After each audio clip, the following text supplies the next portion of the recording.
Freedom physically refined rice bran oil cholesterol ని శుభ్రం చేసేందుకు ప్రతిరోజు వాడండి ఫ్రీడమ్ రైస్ బ్రాన్ ఆయిల్. ఈ మధ్య కాలంలో కొందరు వ్యక్తులు బరి తెగించి ప్రవర్తిస్తున్నారు. కొందరు మహిళలు అయితే మరీ దారుణానికి పాల్పడుతున్నారు.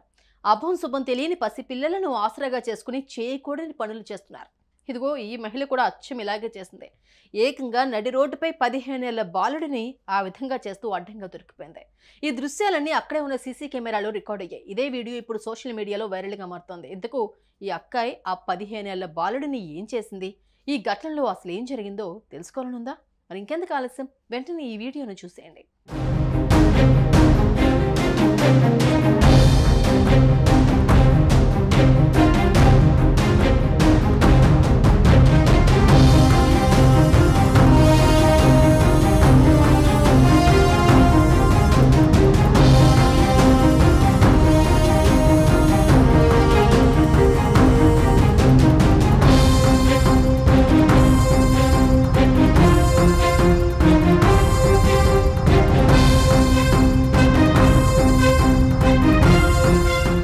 యూపీకి చెందిన ఓ మహిళ మే 1న అంటే కార్మికుల దినోత్సవం రోజు దారుణానికి ఒడిగట్టింది.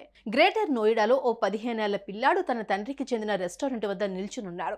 అయితే పక్క ప్లాన్తోనే వచ్చిన ఓ మహిళ ఆ బాలుడి వద్దకు వెళ్ళింది. ఇక వెళ్తూనే బలవంతంగా ఆ బాలుడిని కిడ్నాప్ చేసే ప్రయత్నం చేసింది. ఆ పిల్లాడు పెద్దగా అరుస్తున్నా అస్సలు వినకుండా మహిళ కారులో కిడ్నాప్ చేసి అక్కడి నుంచి వెళ్ళిపోయింది. ఇదంతా అక్కడే ఉన్న సీసీ కెమెరాలో రికార్డ్ అయింది.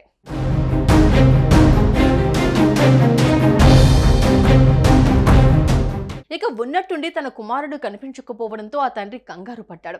ఏం జరిగిందని పక్కనున్న వ్యక్తులను ఆరా తీగా ఓ మహిళ వచ్చి కారులో తీసుకెళ్లిపోయిందని చెప్పారు. దీంతో ఆ తండ్రి షాక్కి గురయ్యాడు. చేసేదేం లేక స్థానిక పోలీసులకు ఫిర్యాదు చేశాడు. ఆ బాలుడి తండ్రి ఫిర్యాదు మేరకు కేసు నమోదు చేసుకున్న పోలీసులు దర్యాప్తు చేస్తున్నారు. ఉన్నట్టుండి ఆ పిల్లాడు కిడ్నాప్ కు గురి కావడంతో అతడి కుటుంబ సభ్యులు కన్నీరు మున్నీరుగా విలిపించారు.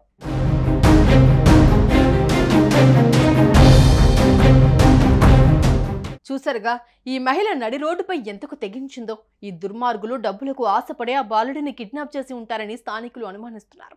నిజానికి ఆ మహిళ డబ్బుల కోసం ఆ బాలుడిని కిడ్నాప్ చేసిందా, లేదంటే అతని తండ్రితో ఏమైనా గొడవల కారణంగా కిడ్నాప్ చేసిందా అనేది తెలియాల్సిందే. అయితే ఈ వీడియో మాత్రం ఇప్పుడు నెట్టింట్లో చక్కర్లు కొడుతోంది. నడి రోడ్డుపై బాలుడిని కిడ్నాప్ చేసిన ఈ మహిళ దారుణంపై మీ అభిప్రాయాలను కామెంట్ చేయండి. సుమన్ టీవీలో మీ పర్సనల్ అండ్ బిజినెస్ ప్రమోషన్స్ కోసం కింది నెంబర్కి కాంటాక్ట్ చేయండి.